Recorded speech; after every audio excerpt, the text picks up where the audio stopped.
Okay, so today's service was quite out of the ordinary. I went to my family church.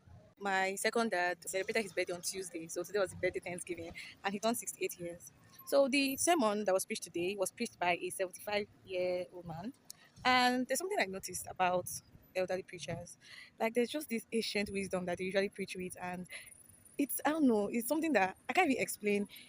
I can't even explain it, but it's something that I admire. Sometimes, once in a while, we just go to sit at the feet of these elderly people and hear what they have to say, because these people they've been in the world for like long like a long period of time. At least quite longer than us. So he was talking about Nigeria. Like I said, today's sermon was something I was never expecting. He's talking about Nigeria, and he said something. He reminded us of the prophecy of Pa Elton. If this is the first time hearing about Pa Elton's prophecy about Nigeria, you can check it up on Google. It's there. So the prophecy is that he said that Nigeria is going to be known as the most corrupt nation. It's going to be known for corruption, but after a while, will be known for righteousness, and people will hold the skirt of a Nigerian and say, "Let me come to your country." That I'm just paraphrasing, but you can go and check it up. So this is not the first time I'm hearing this prophecy, but what he was trying to say was that someone asked him when would this time come, and he was saying, and he gave a time frame, and he said 40 years.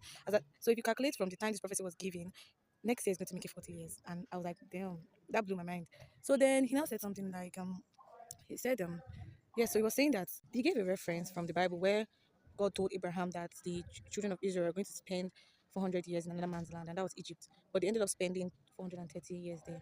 So he was saying the reason why they had to spend 430 years there, that they spent extra 30 years, is because they didn't do what they were supposed to do. For a prophecy to be fulfilled, we have a part to play, we have a role to play. And we as Nigerians, I think the younger generation, we don't really put our mind, like, we don't really think about it. We have lost hope. I've actually lost faith in this country, to be honest. But I like the fact that the older generation, they still hold on to the faith. Like, they still believe that this country can be better. Like, they believe, because many of them, they met Pa Elton and they heard him preach with some. And what even blows my mind about these prophecies is that it's coming from a white person. So it's not as if somebody fabricated it. Pa Elton is a white man.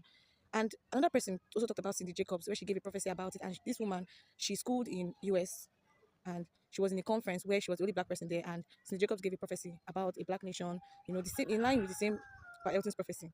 And she came out as being the only black person there, and the woman didn't even know that she's a Nigerian, and also mentioned her country before finding out that she was a Nigerian. So, like, people that were there to experience those kind of things, they still believe so much in this country. And you not hear them saying things about intercession for Nigeria, pray for country and everything. And I just realized the intercessions for Nigeria, the only people I hear that from is all these elderly preachers. Is it that they don't have young people that are part of the intercessors for Nigeria? I don't know. These are the things that's why, like I said, this today, everything I heard was actually really out of the ordinary and very, very deep. Most times we, the young generation, we have lost hope because we met Nigeria in the bad states. These people, this elder generation, they met Nigeria when Nigeria was actually quite not as bad as it is. They met Nigeria where Nigeria was still okay. But this young generation, how do you want to explain to us